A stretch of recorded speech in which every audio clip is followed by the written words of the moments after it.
Har du en fastnettelefon, så skal du vide, at kobbernettet lukker snart.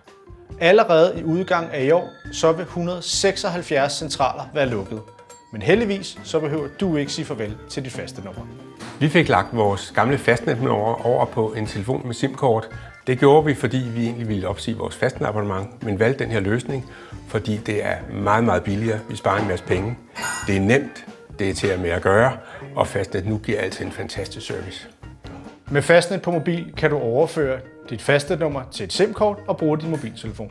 Du kan også vælge denne smarte Duo-telefon, som har store taster, høj og tydelig lyd og en nem betjeningsmenu. Det er samme nummer, det er samme tryghed, det er bare smartere og meget billigere. Så vent ikke til kobbernettet lukker i dit lokalområde. Ring allerede i dag til vores kundeservice på 70 30 00 37 og få hjælp til skiftet fra start til slut allerede i dag. Fastnet på mobil, fordi det velkendte godt kan følge med fremtiden.